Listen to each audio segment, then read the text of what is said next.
Hello everyone. So today we're going to go over the last of the engine mechanical tests that we're going to do. It's going to be a vacuum test, right? So we're going to use a vacuum pressure gauge. There's two types of vacuum gauges. One is going to be an absolute pressure gauge. It'll actually give me a live reading of what atmospheric pressure is, so 14.7 to 1 kind of thing, depending on where you're at. The other one is a gauge scale. So this one here, I don't know if you guys can see, but it goes on this side here, it goes from 0 to 30 inches of vacuum, and on this side here, it goes from 0 to 15 psi. So I can actually read a positive pressure and a negative pressure, right? So this one here is a gauge scale because it reads 0 when there's nothing plugged into it. It's atmospheric pressure. So essentially what I'm looking at, when am I going to use a vacuum gauge? Vacuum gauge is going to be for things like lack of power, hard start, poor fuel economy, poor revving, things of that nature. Essentially, if I look at my engine is a big fancy air pump, right? So this is a way to check the efficiency of that air pump, how it's bringing the air in and how it's moving the air out, right? It'll work on anything with throttle plates. So save for diesels and maybe some of the newer engines like BMW engines that run Valvetronic and Vanos, they run their throttle plates wide open, and the diesel doesn't have throttle plates, so we cannot measure a vacuum because there is no vacuum. But other than that, anything that has a set of throttle plates, we will have what's known as manifold vacuum behind that. Now, we have two typically good sources and easy to access sources for manifold vacuum. The two easiest ones, have a PCV valve here, so that's going to be manifold vacuum. I have to go on the vacuum line side of the valve, or back there I have a vacuum brake booster, right? So vacuum brake booster again is going to be 100% manifold vacuum. If you're going into the line to the vacuum brake booster, make sure you are on the engine side of the check valve in that line, okay? A lot of engines will have some ports in and around the throttle body area. That's kind of a danger zone, right? It could be what's known as a ported vacuum. So ported vacuum could be partial vacuum, could be no vacuum until higher RPM. So I have to basically raise the engine RPM before I get any vacuum at that port.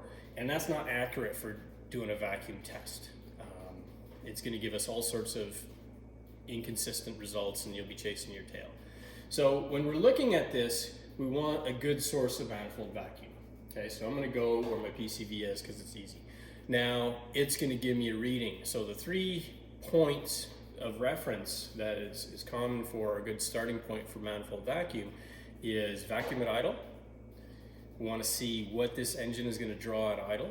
We want to do vacuum at about 2,000 RPM, so we want to increase the speed of the air pump and maintain that high RPM, and we want to look at our vacuum reading, and then we want to do a snap test.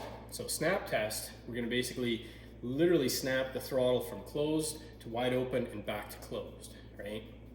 So let's look at what should be normal. At idle, I should see 18 to 22 inches of mercury that the engine's going to actually be able to draw at idle. Now, that's going to be dependent on where you are, right? If I'm on the beach in California with this same engine, I'm going to be drawing a higher vacuum than if I was on the top of Mount Everest. Why I would be on the top of Mount Everest with my dually, I have no idea. But the air would be thinner the higher I go. So for every 1,000 foot of elevation, I lose 1 inch of mercury or 1 inch of vacuum, okay? Now, it's not to say that if I have an engine here and I consider the altitude adjustment and I still have a low reading, other things that can affect manifold vacuum is a camshaft, right? So newer engines, we have cam phasers, we can advance or retard the cam timing, we can advance or retard individually the intake or the exhaust cam on their own, and that's going to change what's known as valve overlap. Right? Valve overlap is the time that the intake and the exhaust valve are both open at the same time. The longer that happens, the bigger the overlap, the less manifold vacuum we're going to develop. So this one here, right, I have a big lumpy cam in it, high compression. I've never actually done a vacuum test on it, but I would suspect it's going to be probably lower than our 18 or 16, even if I go compensate for the elevation here. I'm pretty close to Calgary, Alberta, Canada. I know that I'm a couple thousand feet above sea level, but depending on humidity, barometric pressure, temperature, believe it or not, that's going to be between 2,000 and 3,000 feet above sea level. So it's going to change how much I actually lose on vacuum that my engine can develop based on the day, right? So we're going to go through, I'm going to plug in, we're going to do a vacuum reading at idle, right? We should see something fairly stable. I'm going to raise the RPM to about 2,000, and what I should see is the vacuum is high and steady. So it should be about 5 inches or so higher than whatever you got at idle, if the air pump is able to evacuate the air. And then finally my snap test, I should be able to go to wide open and crack it back. And when I go do that from idle, my idle should be whatever it is, it should go higher than, or sorry, it'll drop down to 0, and then as I close it back to closed throttle, it'll go higher than it was and then back to where it was, right? So essentially when I go wide open, I'm giving full atmospheric access to the manifold, right? So whatever vacuum was in there is now going to be atmospheric, so it should drop to 0. Now in snapping the throttle wide open, I should actually increase the RPM of the engine slightly, right? So because I'm speeding up the air pump, when I close the throttle plates again, it's trying to draw the air past a restriction. So it should raise the vacuum reading that I have. Kind of make sense? So let's see what we got. I'm gonna fire up the dually. We'll see how it goes.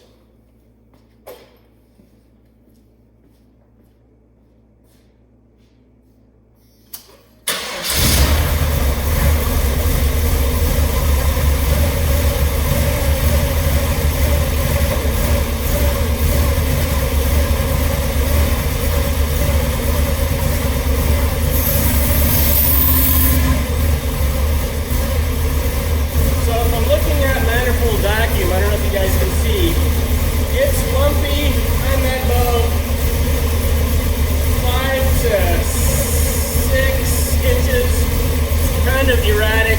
Once again, I got a big lumpy camshaft in this thing. Maybe that's what I have for this engine. The other thing is the engine's cold, so it's not into closed loop.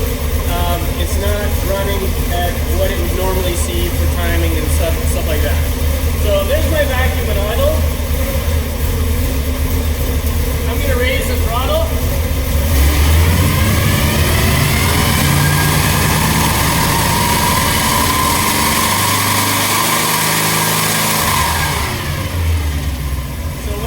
My throttle, I got up to about 15 inches of vacuum and it was nice and steady, right? So that is good. That's showing me there's no restriction on the outside or the exhaust portion of the engine.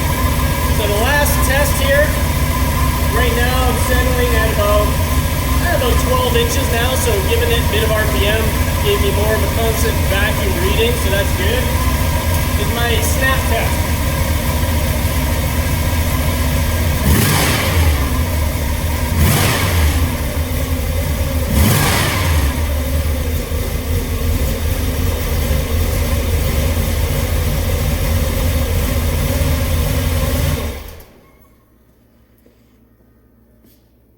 Okay, so I'm not too sure about what you heard and what you didn't hear, but vacuum at idle, when I first fired up, idle was kind of lumpy and cold. It was reading about 7 inches of vacuum.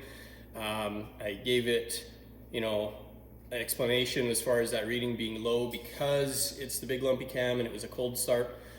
We did 2,000 RPM test, right? So I raised the RPM to about 2,000 RPM. So basically I sped up the air pump, and if it was a restricted exhaust, it wouldn't have given us the results that we had. So what we found was good results. So the vacuum was actually higher than that 7 or 8 that we were developing at idle. And well, it makes sense. We sped up the air pump.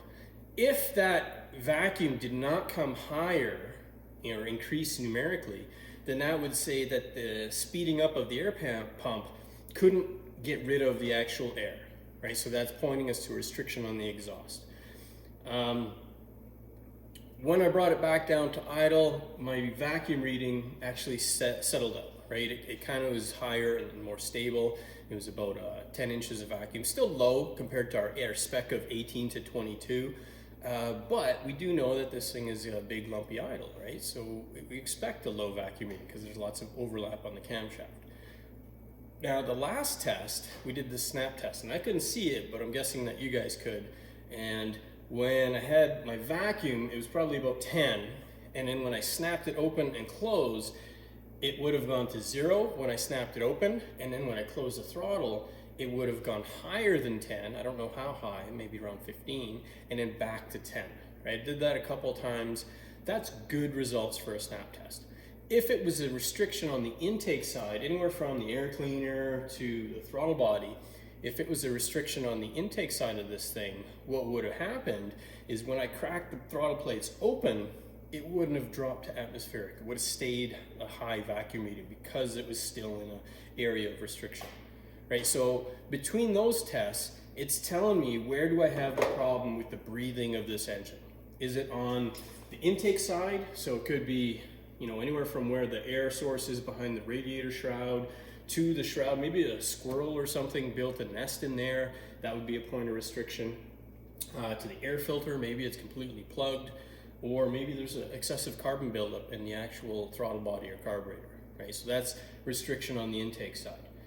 Restriction on the exhaust side of things, new engines, fuel injected engines, we have carbon buildup on the valves on the newer direct injection engines, right? So that's a point of restriction. We have catalytic converters that if they have a failure or rough running of the engine and we cause a fault in that catalytic converter, then the catalytic converter could be a point of restriction. We could have a pipe that's crushed or collapsed. Somebody did a Dukes of Hazzard jump and just crushed the exhaust. That's a point of restriction on the exhaust side. We could have the muffler itself deteriorate internally. That's a point of restriction. We could have somebody backed up into a parking slab, bent the tailpipe flat. And again, it's going to be a point of restriction. And that's where we're going to see at that high RPM, when we went to 2000 RPM, we're not going to have that free moving air and have that high vacuum reading. It's actually going to bleed off, right? So that's kind of the basis of how do we use this thing, That's going to point me in the right direction. Now, if I have a restriction on the intake side of things, I'm going to start isolating and checking for that restriction. If I have a restriction on the exhaust side of things, I can actually use this tool to measure positive pressure, right? So where we would do that is we would go to the point of the O2 sensor, remove the O2 sensor, I would thread in an adapter, and I would hook up my vacuum pressure gauge, right? So following rule of thumb, I want to be somewhere below, 1.5 PSI, 2 PSI. Again, that's just ballpark. It's going to change dependent on manufacturer specific. So they'll tell you on service information the maximum exhaust back pressure for the vehicle you're working on. But essentially, you're going to measure restriction. The more restricted the exhaust is, the higher the pressure you're going to get when you have that engine running at 1500 or 2000, whatever service information wants you to do that test at. Kind of makes sense? So as far as engine mechanical, that's where we're at. And yeah, the next step for this is on the drivability side, because we've done compression tests, we've done cylinder leakage tests, we've done manifold vacuum. On some of the new vehicles, actually on a lot of the new vehicles, it is completely impractical to do a compression test or a cylinder leakage test, simply because I might have to remove a manifold, I might have to remove an intake or a valve cover to kind of access those spark plugs or those points of access. And for me to get the engine located to where I need might be very difficult because I don't have an open engine compartment, kind of like on my dually here. So on those newer vehicles, we could actually learn very similar information with the use of a scan tool. Okay, so I don't actually have a scan tool with me, so I can't show you. I don't know, I'll do some digging, see what I can come up with around here. Hope that helps. That's our vacuum pressure test. Keep on keeping on.